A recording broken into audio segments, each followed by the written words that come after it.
Bills Mafia, what is up? And welcome into another edition of the Humble and Hungry podcast. My name is Charlie Gross.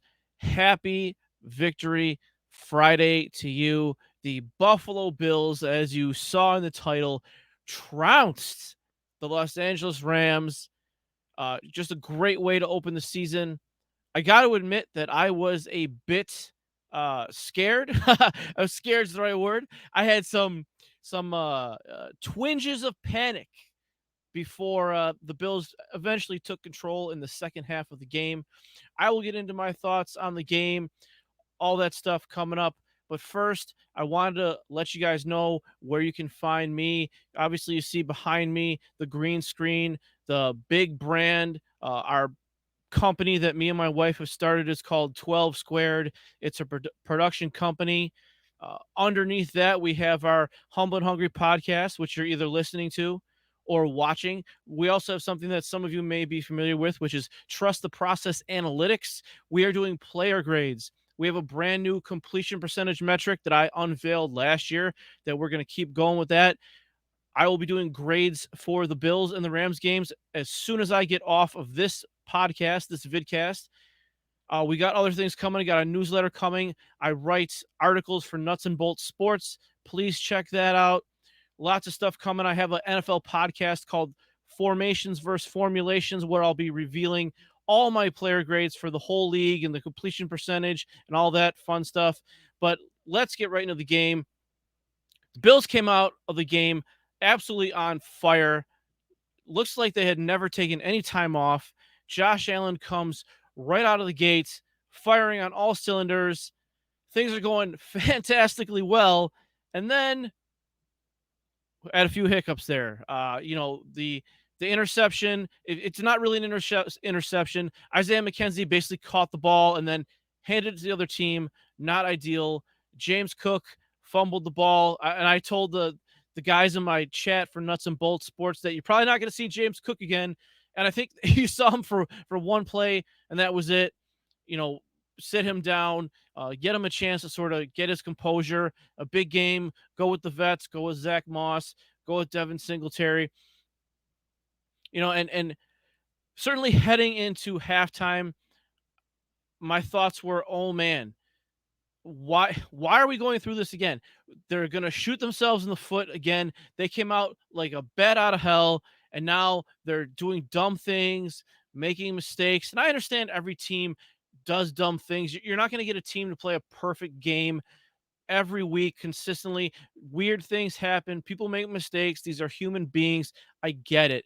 But I just got that feeling like oh, is this like the Jacksonville game all over again? And don't get me wrong, the Rams are a great team. They're the defending Super Bowl champions. So obviously, if you saw my podcast a couple days ago with Jake Ellenbogen from Downtown Rams, I said, hey, wouldn't be surprised if the Bills lost the game. Certainly wouldn't be surprised if they won the game. But still, you get into the game, you get into those emotions, and you think, oh, come on, man. Are we really doing this again?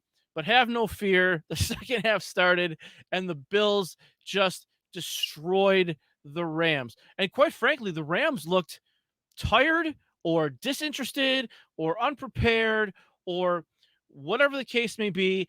Like I said, Jake is a friend of mine. I kind of tweeted at him and his co-host, Alexis Kraft, earlier in the day and said, hey, I believe in the Rams draft strategy, right? Like trading all those picks, first rounders, getting guys. But at some point, are you losing depth? They lost 8 starters from last year. They haven't really replaced all of them.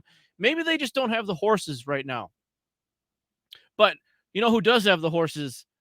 The Buffalo Bills. And you have to start, as expected, with Tyler Bass. No, I'm just kidding.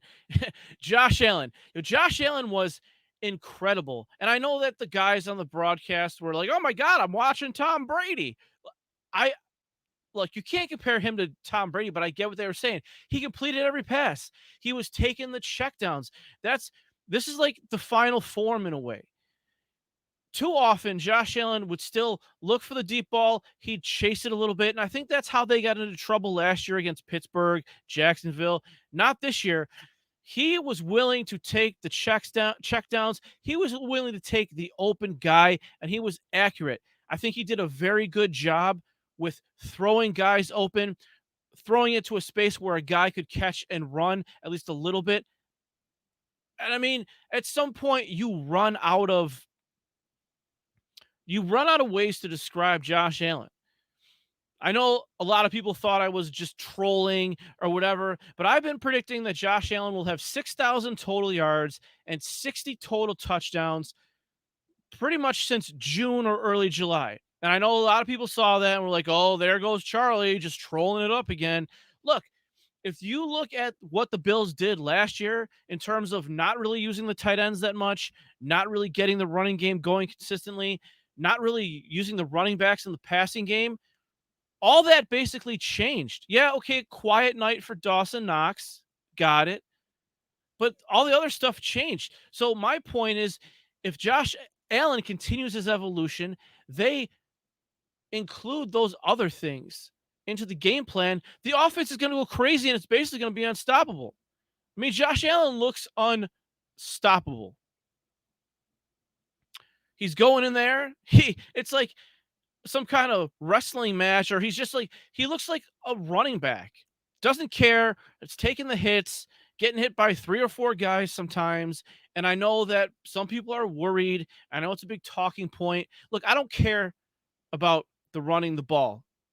I just don't think there's a reason to talk about it. And I get what people are saying, like, hey, don't want him to take a big hit and he gets hurt. But to me, it's never going to change. That's who he is. That's how they're going to let him play. So I don't want to waste my time talking about something that is literally never going to happen.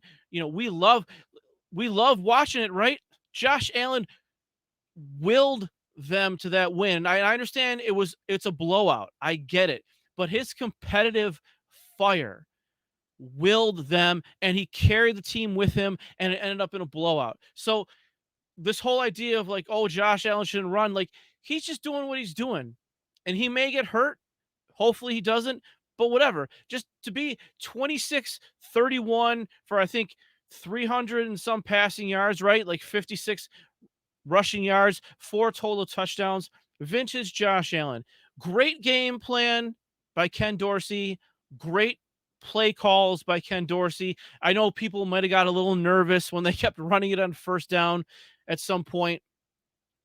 But you know what? The running game got going. And there's a guy, who I probably criticized, and he was hurt last year a little bit.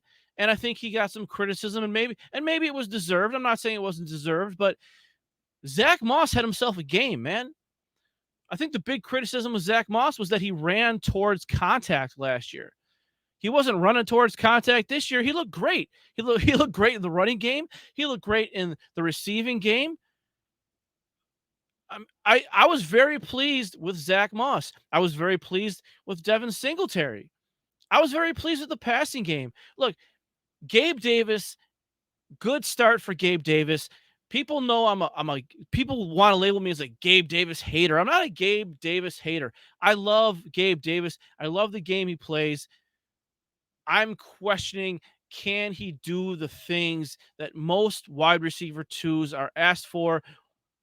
And the question seems to be so far, he's heading in that direction. Started right where he left off. You know what I mean? Big plays, downfield, a great sell by Gabe Davis, blocking on that play action rollout for the first touchdown. Great job by Gabe Davis. Sold the block, and Gabe Davis is a great blocker. I think that's something that we don't talk about enough, is how good he is as a blocker. And that's what made that play happen. Great job by him on that touchdown. He had a few in-breaking routes, which in the past maybe they sort of shied away from with him, and he did pretty good. He did okay. That was the one where Josh Allen wanted the play action, the penalty, right? The pass interference, and whatever. I don't think it was really a penalty. So good job by Gabe Davis. Jamison Crowder, a guy who we all thought, hey, maybe he should be cut. They're going to cut him. They're going to cut him. He's the punt returner, and he did well in the slot. And apparently they're going to have some sort of slot rotation going on, which, again, great. Fine with it. The offensive line played really well. I know you're going to say, okay, well, there were a few times where Aaron Donald beat Ryan Bates. It's Aaron Donald, man. Like, he's going to beat people. But you know what they did that was amazing? They got the ball out quick. Got the ball out quick, and that's going to help the offensive line. So Ken Dorsey and Josh Allen helped the offensive line by getting the ball out quick. The best corner in the league didn't look like the best corner in the league the other day. Jalen Ramsey got smoked. And you're watching the game, like I don't even even though I do all this content stuff, right? The podcast during the game, I just kind of watch the game. I don't really take notes. I don't really see who's covering who that much. I usually go back and watch the condensed version, and then if I can, I watch the L22. So I didn't even realize that it was Jalen Ramsey all the time on Stephon Diggs, but they destroyed Jalen Ramsey. I don't know if it was that the other people on defense weren't prepared and he was expecting safety help over the top or what it was, but Jalen Ramsey looked like an eighth grader out there. He didn't look like a professional football player. I'll tell you that. No way. I mean, Stephon Diggs, how money is this guy, right?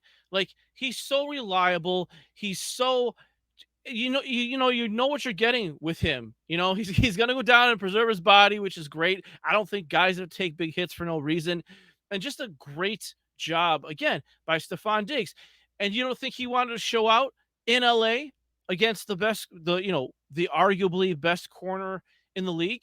You don't think he wanted to show out for people and be like, hey, look at me. Like his brother got a lot of attention last year because of the interceptions for Dallas, right?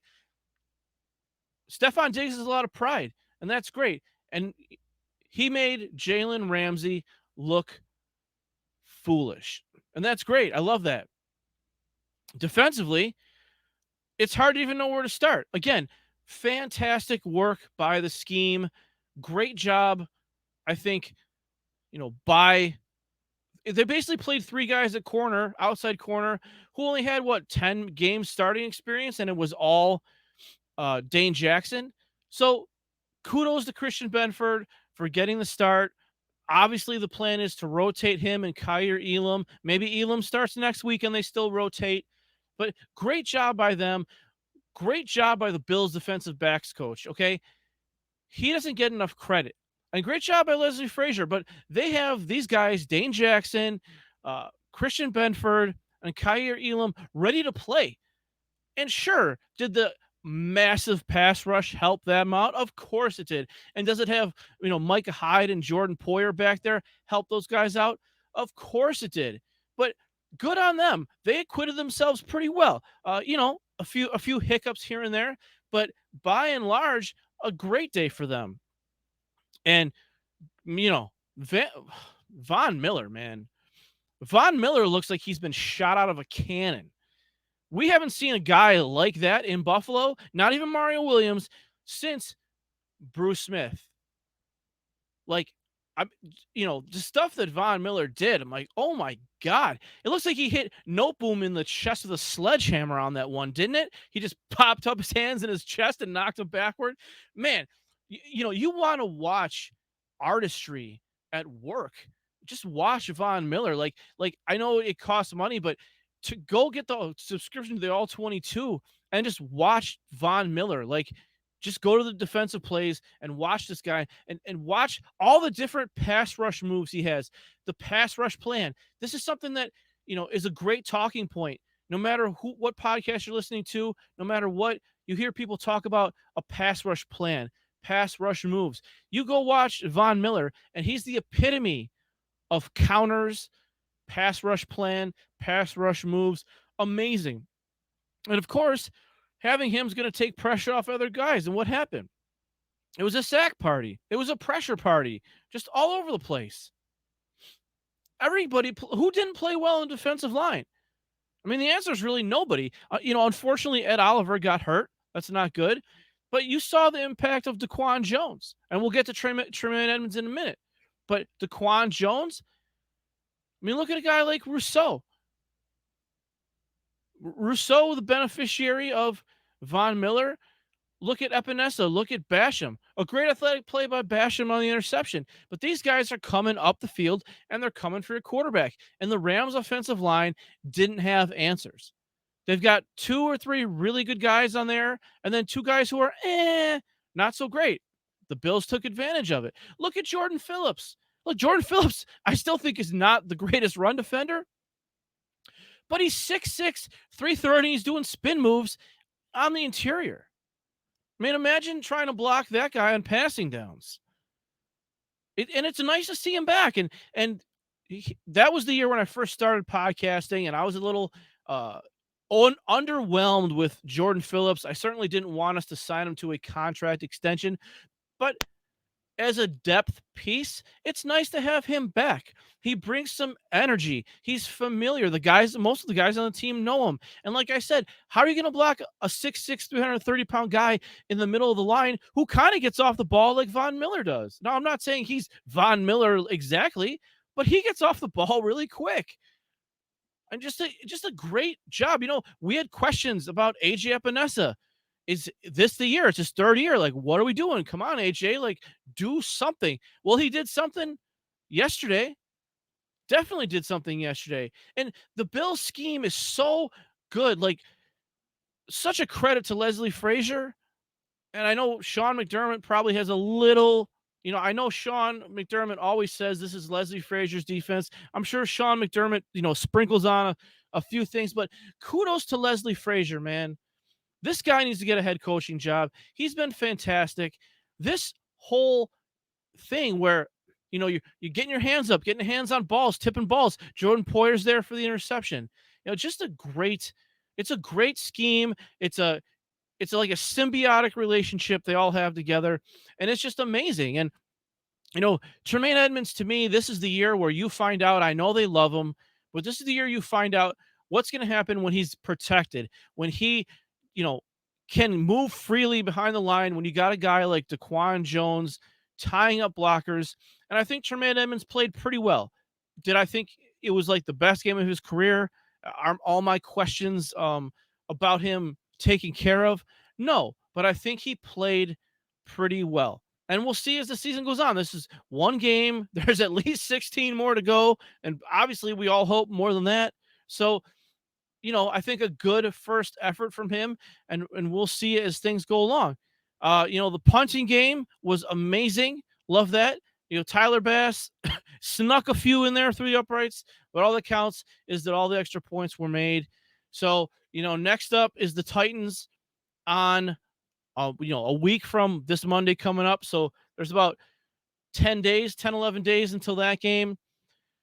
I want to thank you guys for checking this out. Tomorrow, I am going to have my episode where I give you the completion percentage metrics for Josh Allen, Matt Stafford. I'll have player grades for the game.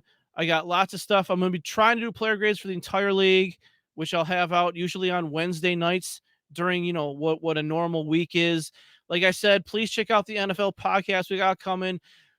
Formations versus formulations. I'm writing articles for Nuts and Bolts Sports. Thank you for checking this out. If you're listening, please go check out the YouTube channel. We're going to have all kinds of content on the YouTube channel. It's not just going to be football content. It's going to be other stuff. There's going to be, music reactions and TV show reactions and some original content that also isn't football content.